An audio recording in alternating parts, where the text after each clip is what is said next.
Congress party ఎమ్మెల్యేలు నిజామాబాద్ జిల్లాకు అభివృద్ధి కోసం నిధులు తీసుకుని రావాలని ఆర్మూర్ ఎమ్మెల్యే పైడి రాకేష్ రెడ్డి నిప్పులు చెరిగారు. జిల్లాపై సీఎం రేవంత్ రెడ్డి కూడా పక్షపాతంగా వ్యవహరిస్తున్నారని ఆయన విమర్శించారు.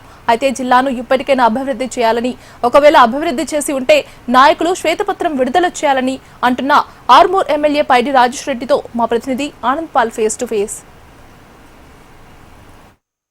నిజామాబాద్ జిల్లాకు అభివృద్ధి కోసం కాంగ్రెస్ పార్టీ నిధులు తీసుకురావటం లేదని చెప్పేసి ఆర్మూర్ ఎమ్మెల్యే పైడి రాకేష్ రెడ్డి అంటున్నారు. అయితే ఇదే అంశంపై మనతో మాట్లాడడానికి ఎమ్మెల్యే రాకేష్ రెడ్డి నాతో మాట్లాడే ప్రయత్నం చేద్దాం.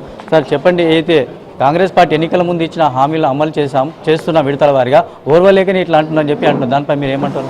అదే చెప్తున్నాము, అత్తకు 4,000 కోడలకు 2,000 ఇవ్వకపోతే రోకలు బండలతో కొడతారు. ఆగురు కొన్ని రోజులు 3 సార్లు రైతు భరోసా ఎగ్గొట్టిండ్రు, 2 లక్షల ఉద్యోగాలు ఎక్కడిచ్చిండ్రు, స్కూటీలు ఎక్కడిచ్చిండ్రు, తులం బంగారం ఎక్కడిచ్చిండ్రు. ఇవన్నీ ఊర్లల్లో రోకల్ బండలు పట్టుకున్నారు ఆడోళ్ళు. మీరు మొత్తం అన్ని రంగాలుగా అబద్ధాలు చెప్పి ఈరోజు అవినీతి పాలన అరాచక పాలన రేవంత్ రెడ్డి కాంగ్రెస్ ప్రభుత్వానికి త్వరలోనే ప్రజలు బుద్ధి చెప్తారు. మేము చెప్తున్నాం కదా, మీరు చెప్పండి.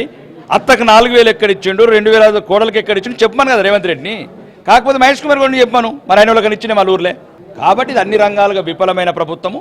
ఇది ఎట్లయితే మొఘలాయి సామ్రాజ్యం బహదూర్ షా చివరి ఎట్లా అయిపోయిండు మొఘలాయి సామ్రాజ్యానికి, ఈ రేవంత్ రెడ్డి అనే కాబోయే సిద్ధరామయ్య ఈ కాంగ్రెస్ పార్టీకి చివరి ముఖ్యమంత్రి. కాంగ్రెస్ పార్టీని బంగాళాఖాతంలో కల్పిస్తాం. 2034 వరకు మేమే అధికారంలో ఉంటాం అని చెప్పి కాంగ్రెస్ నేతలు అంటారు. దానిపై మీరు ఏమంటారు? అట్లా అన్నోడంతా 22 రాష్ట్రాలు ఇండియాలో కూర్చున్నారు.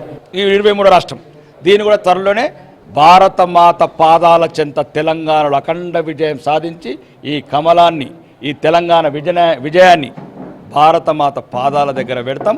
అప్పుడు భారతీయ జనతా పార్టీ కార్యకర్తల చిరకాలకు నెరవేరుస్తాం.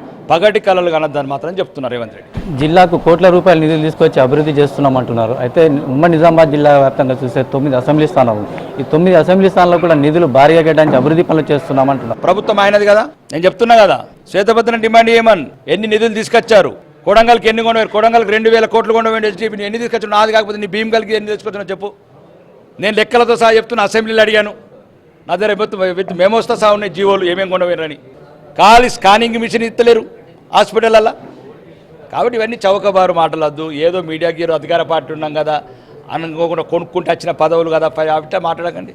ప్రజాక్షేత్రంలో ఎట్లయినా మీరు మీ జీవితంలో గెలలేదు, మళ్ళీ ఆఖరి ప్రజలకు కొద్దిగా విశ్వాసం నిర్మించుకోండి. కాబట్టి నేనేం చెప్తున్నా అంటే, ఏదైనా సరే సిద్ధం ఉన్న చర్చలకు.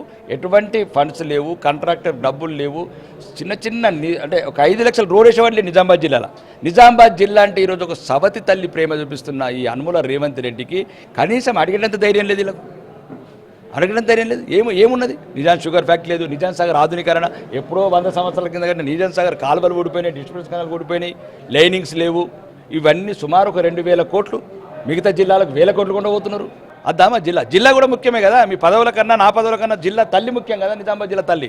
మనమేమి వాళ్ళకన్నా మేము మన సమాన వాట అయితే కావాలి కదా. సమాన వాట కాదు, సగం వాట కాదు, పావుల వాట కాదు, 10% వాట. 10% వాట తెచ్చుకోలేని మీరు నాయకుల, మీ సంగతి తెలుసు. కాబట్టి ప్రజలు ఎప్పుడు మీ ప్రజా జీవితంలో మీరు తిరస్కరించారు, ఓటమి పాలు చేశారు. భవిష్యత్తులో కూడా మీకు రాజకీయ జీవితం ఉంచకుండా చూస్తే నిజామాబాద్ జిల్లా ప్రజలు చూస్తారు. ఆర్మూర్ నియోజకవర్గానికి కాంగ్రెస్ ప్రభుత్వం 2.5 సంవత్సరాలు ఎన్ని నిధులు కేటాయించింది? మాకు చెప్తున్నాం కదా, రావాల్సిన నిధులలో 5% వస్తుంది. రావాల్సిన నిధులు మా వాటా ఏదైతుందో 3 లక్షల కోట్ల బడ్జెట్ల, 2 లక్షల కోట్ల అప్పుల ఏదైతే రావాలో అవి రావట్లేదు. సమాన వాటా గురించి అసెంబ్లీ వేదిక ద్వారా కొట్లాడుతున్నా, ప్రజావేదిక ద్వారా కొట్లాడుతున్నా, రానున్న రోజుల్లో ప్రజాక్షేత్రంలో కూడా కొట్లాడుతాం. ఈ పరిస్థితి వేరే జిల్లాలకు చెందిన వేరే మంత్రులంతా కూడా రివ్యూలు నిర్వహించి అభివృద్ధి కోసం నిధులు తీసుకొని వెళ్తున్నప్పటికీ నిజామాబాద్ జిల్లాలకు నిధులు రావడం లేదని, ఎలాంటి అభివృద్ధి చెందడం లేదని చెప్పేసి కూడా పైడి రాకేష్ రెడ్డి అంటున్నారు. కెమెరామెన్ కళ్యాణ్తో ఆనంద్ పాల్, HNTV, నిజామాబాద్.